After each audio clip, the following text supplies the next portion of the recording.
Good morning everyone. आप सभी का बहुत बहुत स्वागत है आपके अपने चैनल स्मार्ट स्टडी क्लासेस पर। मैं आपकी बायोलॉजी एजुकेटर वर्षा सिंह आप सभी का तहे दिल से बहुत बहुत स्वागत करती हूँ। उम्मीद करती हूँ कि आप सभी बहुत अच्छे होंगे। वेरी गुड मॉर्निंग सभी के लिए। तो चैप्टर नंबर 6 हम स्टार्ट कर रहे हैं जो कि है हमारा विकास या कहेंगे जैव विकास। ठीक है, इसमें पढ़ने जा रहे हैं हम जीवन की जो उत्पत्ति हुई थी, जीवन की उत्पत्ति कैसे हुई। ठीक है, चलिए देखो, पृथ्वी का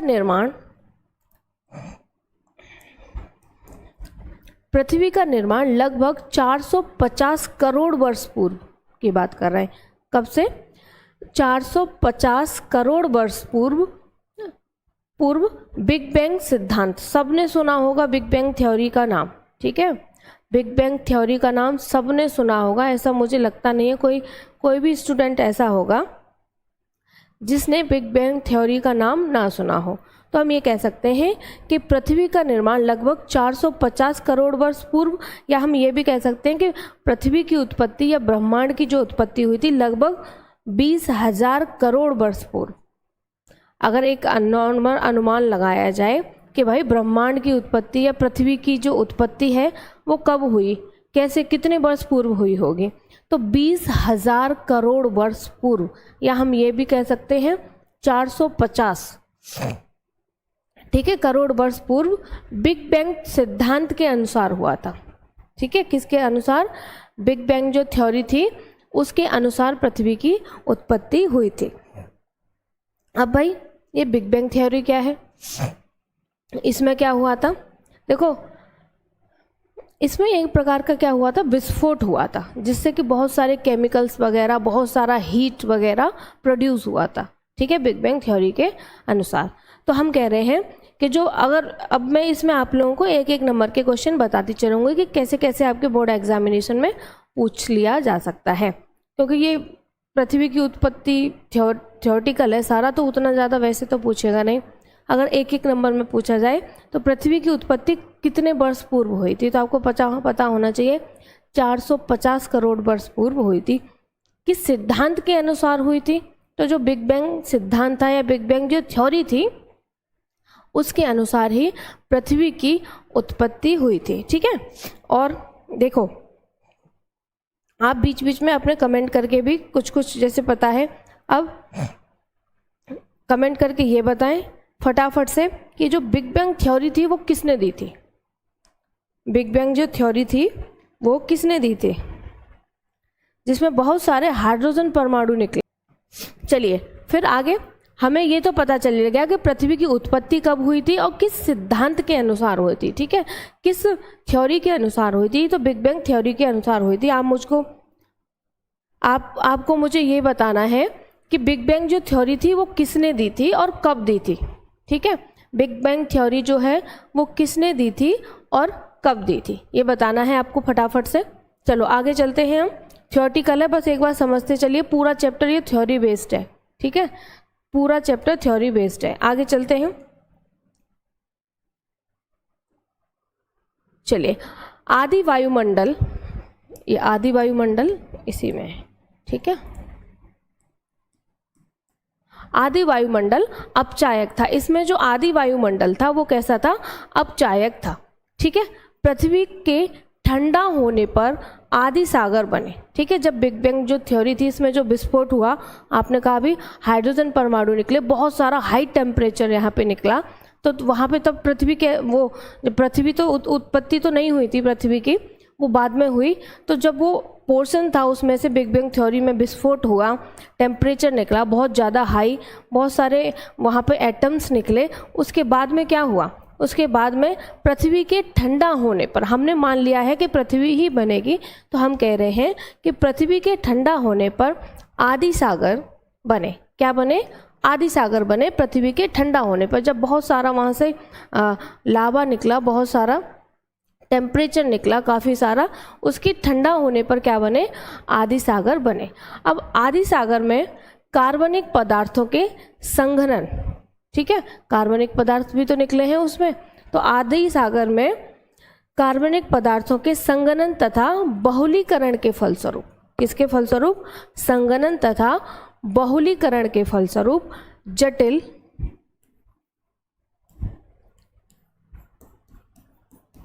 ठीक है जटिल पदार्थों का संश्लेषण हुआ। क्या हुआ?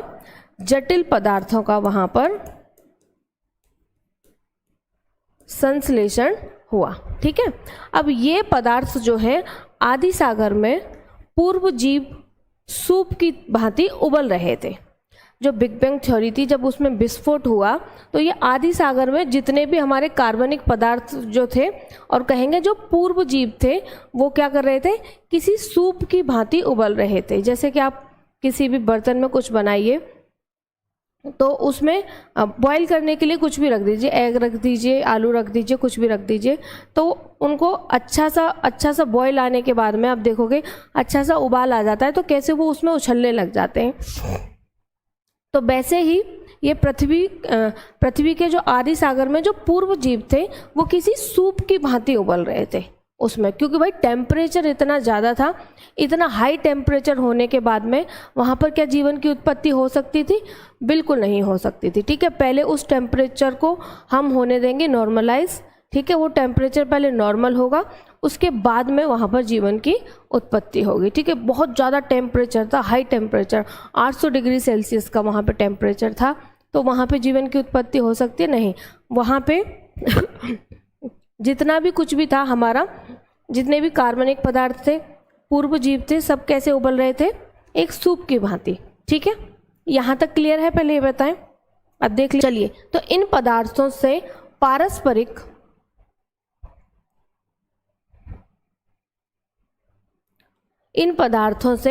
पारस्परिक क्रियाओं के फलस्वरूप कोएसरवेट तथा न्यूक्लियोप्रोटीन, क्या?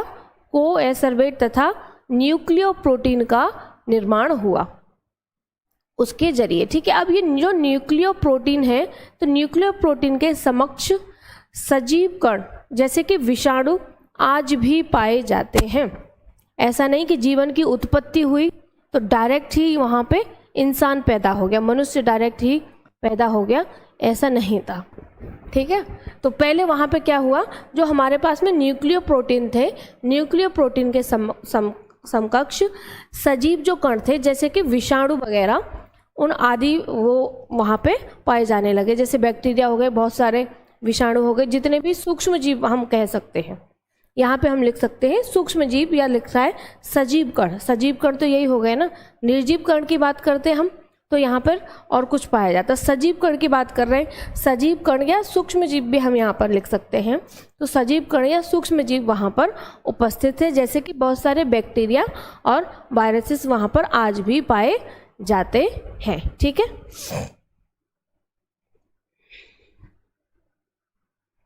पूरा थ्योरी बेस्ड है, नोट डाउन कर लीजिएगा, या फिर एक बार आप बस उसे समझ लीजिए, बाद में आप लोग नोट डाउन कर सकते हैं। यस मैम, क्लियर है। आप लोग भी जीवन की उत्पत्ति से संबंधित जो भी आपके आंसर हैं वो लिख सकते हो इसमें। जैसे हम डेली क्लास लेते हैं तब बीच बीच में आप लोग बताते रहते हो, हाँ मैम ये है, वैसे। ठीक है, चलिए अब पूर्व केंद्रीय कोशिकाओं की उत्पत्ति। अब यहाँ पर पूर्व केंद्रीय और सुकेंद्रीय यानी कि यूकैरियोटिक और प्रोकैरियोटिक की यहाँ पे हम बात करने जा रहे हैं। किसकी? प्रोकैरियोटिक और यूकैरियोटिक की हम यहाँ पर बात करने अब जा रहे हैं कि प्रोकैरियोटिक और यूकैरियोटिक जो हमारी कोशिकाएं थी उनकी उत्पत्ति कैसे हुई। ठीक है, अब देखो पूर्व केंद्रीय कोशिकाओं की उत्पत्ति लगभग 3.7 से 4, कितना?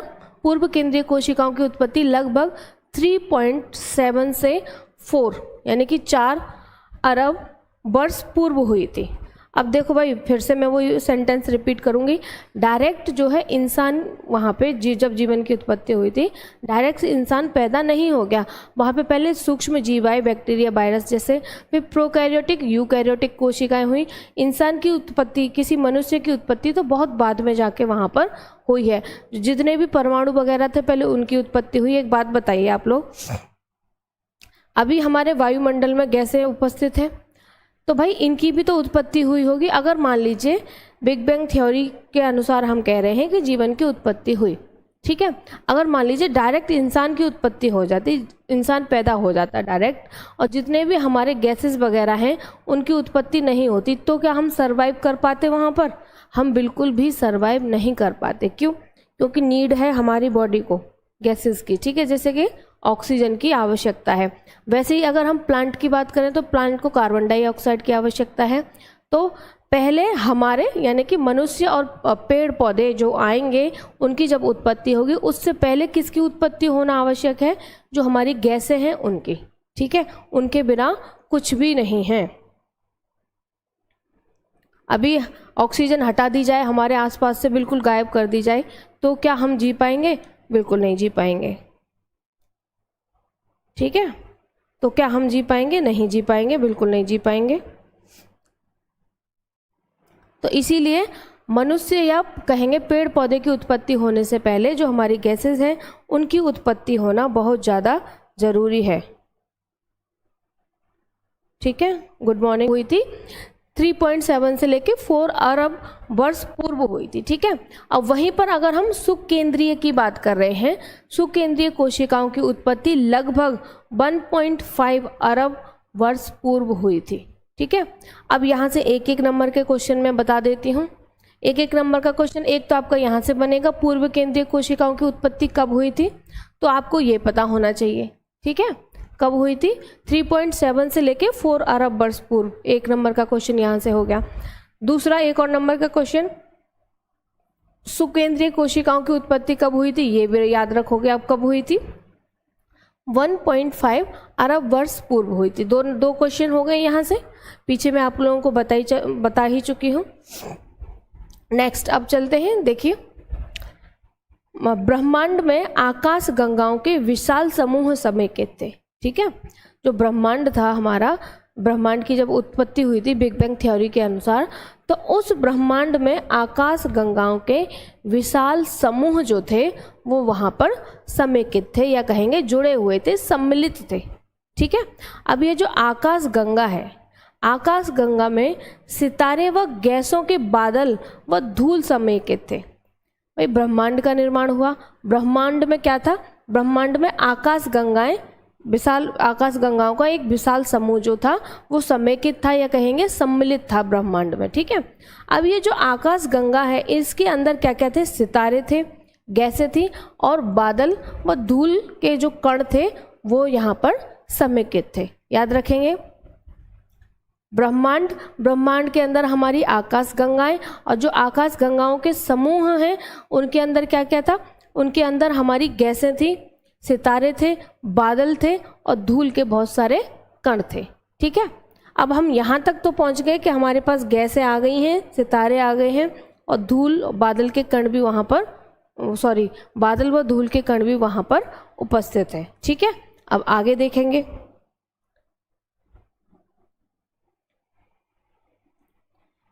सुकेंद्रीय का मतलब मैम देखो मैं अभी बता चुकी हूँ, पूर्व केंद्रीय और सुकेंद्रीय होती हैं प्रोकैरियोटिक और यूकैरियोटिक, ठीक है।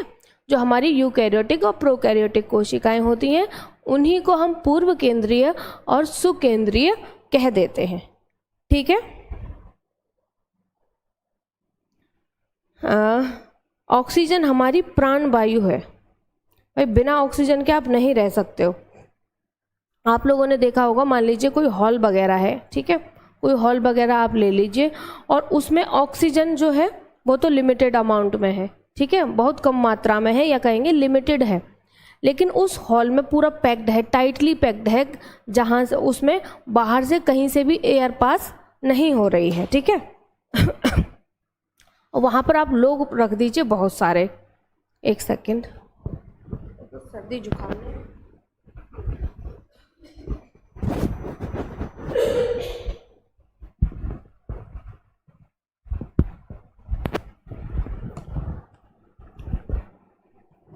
सॉरी भाई, ये सर्दी जुकाम की वजह से थोड़ा सा है परेशान।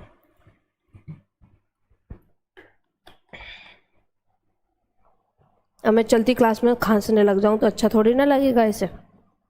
चलिए ठीक है, हाँ तो हम ये बोल रहे थे, मान लीजिए हमने एक हॉल लिया है और उसमें लिमिटेड अमाउंट में क्या है हमारे पास में ऑक्सीजन है। अब यही रूम मान लीजिए टाइटली पैक्ड है, तो इसमें क्या होगा, लिमिटेड अमाउंट में ही यहाँ पर ऑक्सीजन होगा। लेकिन हम करें क्या, इसमें अभी मैं हूँ, ठीक है, अभी इस रूम में मैं अकेली हूँ, पढ़ा रही हूँ, तो मेरे लिए यहाँ पर जो ऑक्सीजन उपस्थित है इस रूम में वो सफिशिएंट है, यानी कि मेरे अकेले के लिए सरवाइव करने के लिए सही है। अब इसी रूम में कम से कम मान लीजिए आप 100-200 लोग भर दिए जाएं इकट्ठे, ठीक है। अब जितने ज़्यादा लोग होंगे उतने ज़्यादा ऑक्सीजन का रिक्वायरमेंट रहेगा, और ऑक्सीजन सप्लाई होने के लिए बाहर से कुछ भी एयर पास का कुछ है नहीं कि भाई यहाँ जाली है या कुछ है जहाँ से एयर जो है वो पास होती रहे ताकि सब लोगों को ऑक्सीजन मिलती रहे, ऐसा तो है नहीं। अब क्या होगा, यहाँ पे ज़्यादा से ज़्यादा लोग हम इकट्ठे कर देंगे तो ऑक्सीजन क्या होगा, कम पड़ जाएगा। अगर एयर पास के लिए रहेगा तो ऑक्सीजन सबको प्रॉपर मिलता रहेगा, अगर नहीं है कुछ तो फिर क्या हो जाएगा, वहाँ पर ऑक्सीजन जो है काफ़ी कम पड़ जाएगी, फिर वहाँ पर लोगों को होने लगेगी क्या, सफोकेशन होने लगेगी, यानी कि उनका दम घुटने लगेगा, वहाँ से निकलने की कोशिश करेंगे क्योंकि ऑक्सीजन प्रॉपर सबको सप्लाई नहीं हो पाएगी। तो इसीलिए जो ऑक्सीजन रहेगी वो हमारी जान के लिए, हमारे प्राण के लिए, हमारी जीवित रहने के लिए, जैसे एक बच्चे ने कहा था कि हमारी प्राण वायु है, बिल्कुल सही कहा है, ठीक है, ठीक है। आगे बढ़ते हैं। ब्रह्मांड में आकाश गंगाओं के विशाल समूह समेकित हैं, अच्छा ये देख लिया है हमने। अब आकाश गंगा में सितारे, गैस, बादल व धूल के कण वहाँ पर समेकित हैं, या कहेंगे धूल के जो कण हैं वो यहाँ पर उपस्थित हैं, ठीक है। चलिए अब यहाँ पर आ जाइए, अब इससे समझिए डायग्राम से। अभी हमने कहा था कि बिग बैंग थ्योरी के अनुसार हम इसको मान के चल रहे हैं, ठीक है। किसके अनुसार मान के चल रहे हैं, बिग बैंग थ्योरी के अनुसार हम इसको मान के चल रहे हैं, ठीक है। मान लीजिए हमारे पास में कोई एक एटम है या कुछ भी ऐसा, आप एक ऐसा वो मान लीजिए, एक पदार्थ मान लीजिए जिसमें क्या हुआ, जिसमें हुआ विस्फोट, ठीक है, जिसमें क्या हुआ, जिसमें हुआ विस्फोट। अब जब उसमें विस्फोट हुआ, ठीक है, जब उसमें विस्फोट हुआ तो उसका क्या हुआ, उसका हुआ पहले प्रसार, यानी कि कोई भी आप ऐसी चीज़ ले लीजिए जब वो फटेगी, विस्फोट का मतलब क्या होता है, फटना होता है बहुत तेजी से, ठीक है। जैसे कि चैप्टर फर्स्ट जो था हमारा पुष्पीय पादपों में लैंगिक जनन, वहाँ पे मैंने बताया था कि पॉलिनेशन जो होता है वो विस्फोट द्वारा भी होता है। जैसे कि जो उनका फल है, जो बीज है, उसमें विस्फोट हुआ जब वो फैल गए, वो था बीजों का प्रकीर्णन था, मैंने पॉलिनेशन बोल दिया, बीजों में प्रकीर्णन था, यानी कि बीज जो हैं वो कैसे एक जगह से दूसरी जगह पर पहुंचते हैं और वहाँ पे नया पौधा उगता है। तो मैंने कहा था वहाँ पर हो रहा था विस्फोट। विस्फोट कैसे, मान लीजिए जो फल है या जो बीज है वो एकदम झटके से फट जा रहा था, ठीक है। जब एकदम झटके से वो फल या बीज जो फटेगा तो उसके अंदर जो जितने भी मटेरियल है, जो बीज है, वो क्या होगा, विस्फोट के साथ बहुत तेजी से एकदम फटा, तो उसके जो बीज हैं वो दूर दूर जाकर गिरे। जब दूर दूर जाके गिरेंगे तो जिस नए स्थान पर वो जाके गिरे हैं वहाँ पर वो क्या कर देंगे, अपना नया पौधा उगा लेंगे, ठीक है।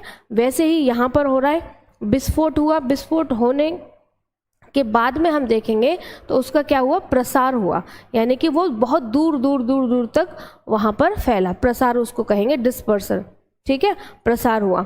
अब प्रसार होने के बाद में हमको देखने को मिलता है कि वहाँ पर हमें टेम्परेचर यानी कि तापमान जो है वो काफ़ी हद तक ज़्यादा देखने को मिला, टेम्परेचर जो है, ठीक है, टेम्परेचर हमको काफ़ी अधिक मात्रा में देखने को मिला, ठीक है।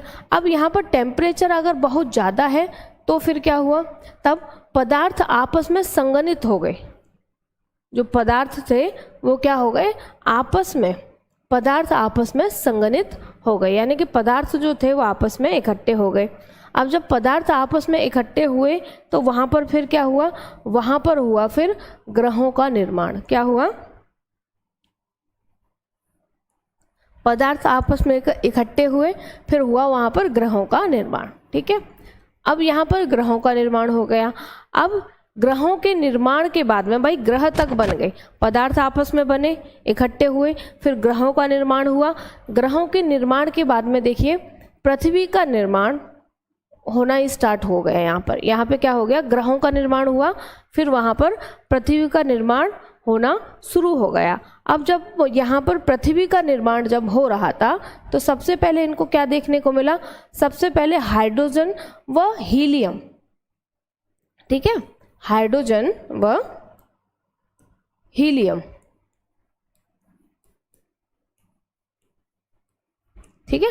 हाइड्रोजन व हीलियम की मात्रा बहुत ज़्यादा देखने को इनको यहाँ पर मिली। कब, जब ग्रहों का निर्माण हो गया, पृथ्वी का निर्माण यहाँ पर शुरू हो गया, तब यहाँ पर इनको हाइड्रोजन व हीलियम की मात्रा सबसे अधिक मिली देखने को। ठीक है भाई, चलिए पृथ्वी का निर्माण होना शुरू हो गया, हाइड्रोजन हीलियम मिल गए हमको देखने को। चलिए अब होगा क्या, अब पृथ्वी का निर्माण जब शुरू हुआ तो यहाँ पर उसके बाद में धीरे धीरे, अरे एक सेकेंड,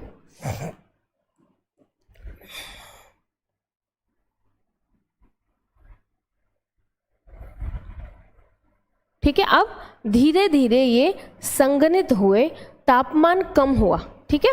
जो विस्फोट हुआ था यहाँ पर, उसके बाद में जो प्रसार हुआ, जो टेम्परेचर 800 डिग्री सेल्सियस जो हो गया था, बहुत ज़्यादा जो टेम्परेचर था, अब वो क्या हो रहा है, तापमान कम हुआ, यानी कि टेम्परेचर जो था वो धीरे धीरे कम होता चला गया। आप ऐसे ही मान लीजिए आपके पास में कोई एक कुकर, मान लीजिए कुकर है कोई, या ऐसा कुछ बर्तन है जो जिसमें बहुत ज़्यादा हीट प्रोड्यूस हो रही है, वो एकदम से फट जाता है, ठीक है। मान लीजिए आप एक्सपेरिमेंट कर रहे हैं घर में, कुछ कभी किचन में आपने बनाया नहीं, कुकर में डाल के आप एकदम कुछ भी आपका जो मन है वो बना रहे हैं, और मान लीजिए वो कुकर फट गया। अब जो मटेरियल आप उसमें बना रहे हो, जब वो फटेगा तो वो तो दूर दूर तक फैलेगा। अब जब वो दूर दूर तक फैलेगा तो उसका टेम्परेचर उस टाइम पे कितना होगा, बहुत ज़्यादा होगा। क्यों? क्योंकि वो ऑलरेडी गर्म था, पहले से ही वो काफ़ी ज़्यादा गर्म था, पहले से ही उसमें काफ़ी ज़्यादा हीट जो थी वो प्रोड्यूस थी, बन रही थी पहले से ही। अब जैसे ही वो फटेगा तो जो भी आप उसमें पका रहे हो, खिचड़ी दाल जो पहली बार आप पका रहे हो जिसके कारण ये ऐसा होगा, तो जब वो फैलेगा तो उसका टेम्परेचर कैसा रहेगा, बहुत ज़्यादा तेज रहेगा टेम्परेचर। लेकिन वही सामान जो फैला हुआ है, फिर थोड़ी देर बाद आप देखोगे कि उसका जो टेम्परेचर है वो धीरे धीरे कम होता चलेगा। सेम यहाँ पे भी ऐसा है, विस्फोट हुआ, प्रसार हुआ, टेम्परेचर बहुत ज़्यादा था, फिर बाद में टेम्परेचर धीरे धीरे स्लो डाउन होता चला गया, ठीक है। तो ऐसे ही यहाँ पे भी बोल रहे हैं कि तापमान कम हुआ और यह सब परिवर्तित हो गए, ठीक है। अब जल वाष्प, अमोनिया तथा मीथेन में उस समय का तापमान, ये नेक्स्ट लाइन है हमारी, यहाँ से है, तापमान कम हुआ और यह सब परिवर्तित हो गए। टेम्परेचर जैसे ही कम हुआ तो ये सब किस में परिवर्तित हो गए, ये सब परिवर्तित हो गए हमारी जलवायु, अमोनिया तथा मीथेन में, ठीक है। जैसे जैसे टेम्परेचर कम होता चला गया वैसे ये सब जलवायु, अमोनिया तथा मीथेन में कन्वर्ट हो गए। उसके बाद में उस समय का तापमान अपचायक और उस वजह से वाष्प, मीथेन और अमोनिया बनना शुरू हो गया, क्योंकि उस टाइम का जो वहाँ पे टेम्परेचर था वो था अपचायक, जिसकी वजह से जो वाष्प, मीथेन है और जो अमोनिया था वो वहाँ पर बनना शुरू हो गया। यानी कि ये कह सकते हैं कि टेम्परेचर के स्लो डाउन होने से, टेम्परेचर के कम होने से वहाँ पर हमारा जल वाष्प, अमोनिया, मीथेन ये सब धीरे धीरे बनना यहाँ पर शुरू हो गए, ठीक है। यहाँ तक बताएं, सबको क्लियर है जी? सारी दीवारों को गंदा कर देगा, मम्मी का शहजादा है ये बोल रहे हैं। हाँ, वैसे हो भी सकता है आप लोगों में से किसी ने ऐसा एक्सपेरिमेंट किया हो और पूरा किचन गंदा कर दिया हो, फिर बाद में मम्मी से डांट भी खाई हो भी सकता है ऐसा।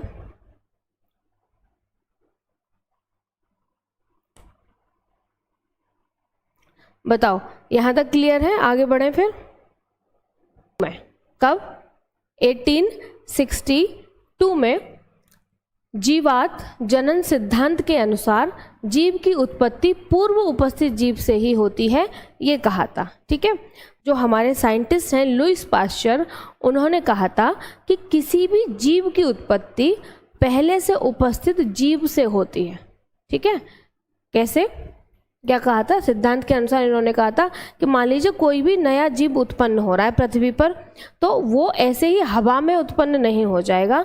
उसकी उत्पत्ति जो होगी वो पहले से ही कोई जो जीव होगा उससे ही नए जीव की यहाँ पर उत्पत्ति होगी। तो ये कह सकते हैं स्वतः जनन की थ्योरी इन्होंने यहाँ पर दी थी। ठीक है, इन्होंने क्या दी थी? स्वतः जनन, यानी कि खुद ब खुद जनन हो रहा है। किसके द्वारा हो रहा है? जो पहले से जो जीव उपस्थित हैं उनके द्वारा हो रहा है। ठीक है,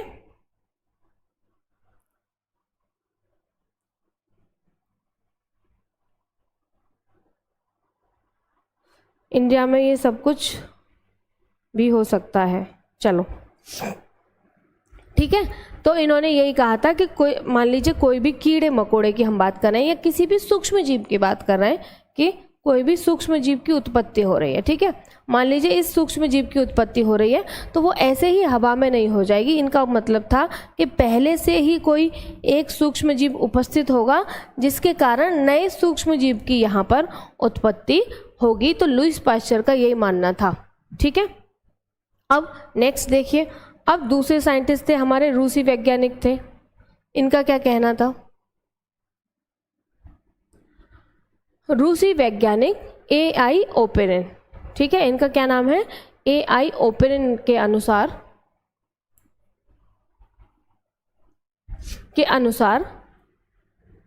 इन्होंने क्या कहा था? और अंग्रेजी वैज्ञानिक थे हेल्डेन। ठीक है, रूसी वैज्ञानिक थे हमारे AI ओपेरॉन और एक अंग्रेजी वैज्ञानिक थे जिनका नाम था हेल्डेन। इन्होंने क्या कहा? इन्होंने 1829 में कहा था कि इनके अनुसार पृथ्वी पर जीवन की उत्पत्ति जो थी वो जैव रासायनिक विकास के फलस्वरूप हुई। किसके फलस्वरूप हुई? जैव रासायनिक विकास के फलस्वरूप यहाँ पर जीवन की उत्पत्ति हुई थी। यानी कि इन दोनों का अलग अलग मानना था।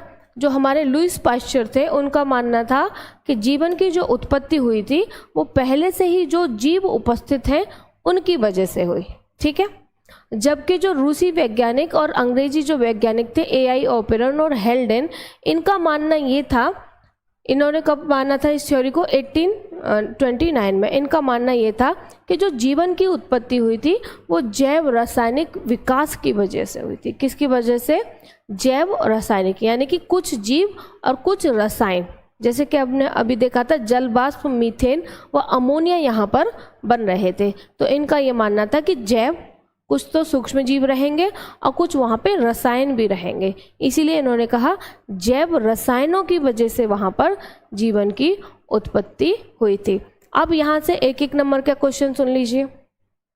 लुईस पाश्चर ने क्या स्टेटमेंट दिया था जीवन की उत्पत्ति को लेकर? तो उन्होंने कहा था कि जीवन की उत्पत्ति स्वतः जनन, या कहेंगे पहले से ही उत्पन्न जीव के द्वारा हुई थी, ये कहा था लुईस पाश्चर ने।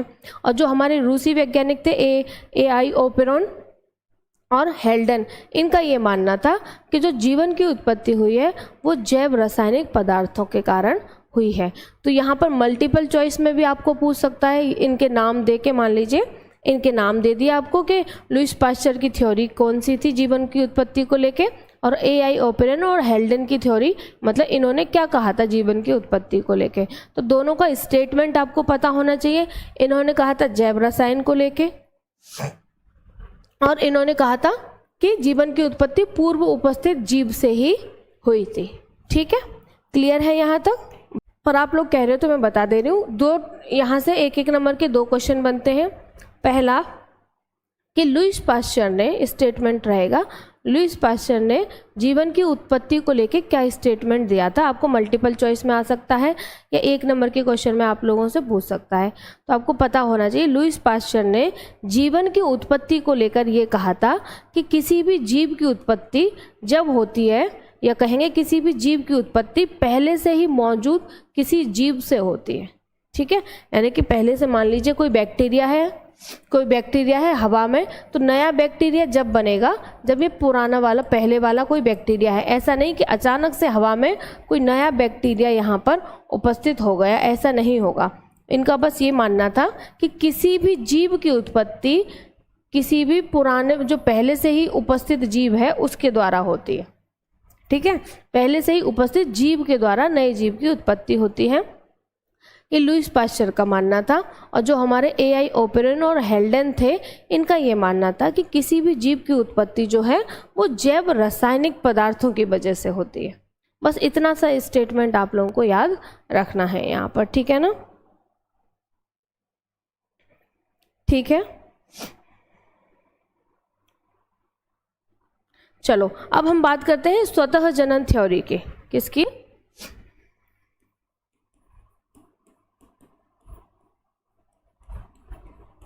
स्वतः जनन थ्योरी की। अब स्वतः जनन थ्योरी या कहेंगे हम ए बायोजेनेसिस जो हमारा रहेगा, अच्छा सॉरी, स्वतः जनन अलग है और जनन अलग है। इन्होंने दिया था, जो लुईस पाश्चर है इन्होंने दिया था हमारा, हाँ, अरे एक सेकेंड, ए बायोजेनेसिस,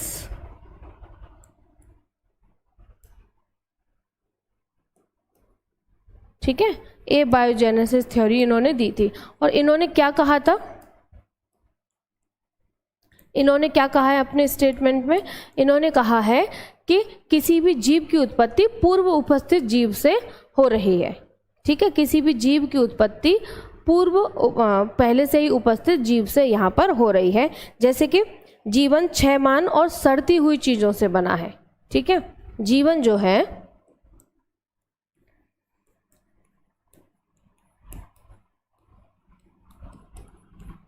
क्षयमान व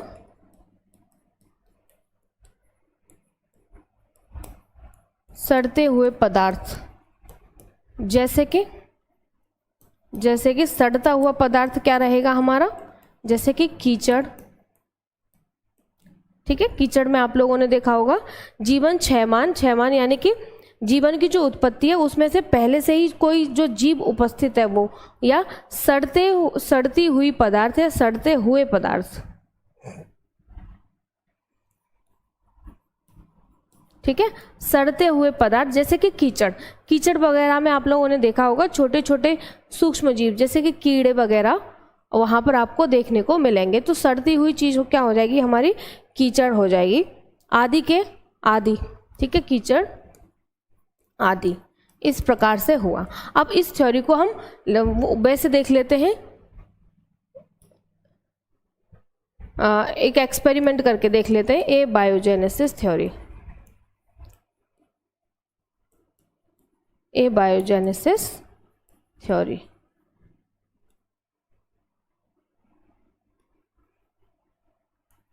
चलिए, अब ये दिया किसने था? अभी बताया था मैंने, लुईस पाश्चर ने इसको दिया था। ए बायोजेनेसिस थ्योरी को किसने दिया था? लुईस पाश्चर ने।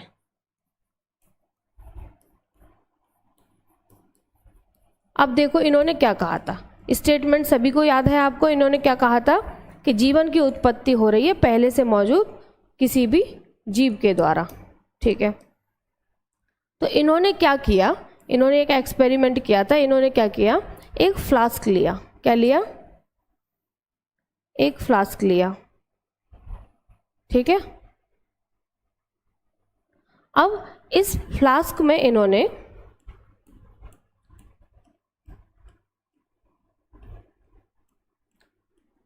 कुछ मटेरियल रख दिया यहाँ पर। ठीक है, इस फ्लास्क में इन्होंने कुछ यहाँ पर मटेरियल रख दिया। अब हुआ क्या? मटेरियल रख दिया और इसके ढक्कन को यहाँ से ऐसे टाइटली पैक्ड कर दिया। ठीक है, क्या कर दिया? टाइटली पैक्ड कर दिया। और फिर यहाँ पर क्या किया इन्होंने? इसको किया बॉयल, मतलब इस यहाँ पर इन्होंने इसको दी हीट। क्या दी? हीट दी इसको। ठीक है, क्लियर है? चलो, अब इन्होंने एक फ्लास्क लिया, उसमें कुछ मटेरियल रखा, उसको दी हीट, उसको गर्म किया और इसका जो नली का जो मुंह था उसको कर दिया बंद। क्या कर दिया, जो नली का जो मुंह था उसको कर दिया बंद। ठीक है, अब इन्होंने देखा कि जिस नली इन्होंने जिसको बंद कर दिया है, ठीक है भाई, नीचे से ये हीट भी प्रोड्यूस कर रहे हैं, लेकिन इन्होंने क्या किया है कि इसको मुंह को कर दिया है बंद। जब इन्होंने इसका मुंह बंद कर दिया है तब इन्होंने देखा कि यहाँ पर किसी भी प्रकार की कोई भी ग्रोथ नहीं हो रही है। ठीक है, नो ग्रोथ। यहाँ पर जो है, जो इन्होंने ढक्कन बंद कर दिया है, वहाँ पर इनको देखने को मिला कि यहाँ पर किसी भी प्रकार की कोई भी ग्रोथ जो है वो नहीं हो रही है। ठीक एक सेकेंड, एक सेकेंड।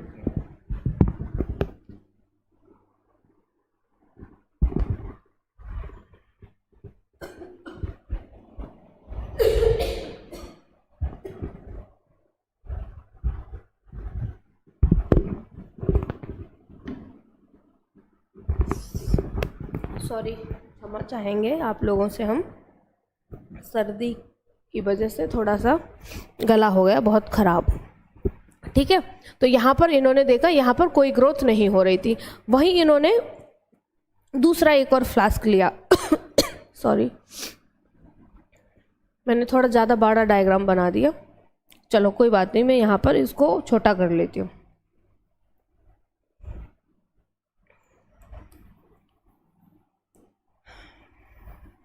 ठीक है, अब इन्होंने दूसरा फ्लास्क लिया। अब यहाँ पर इन्होंने क्या किया, यहाँ पर भी सेम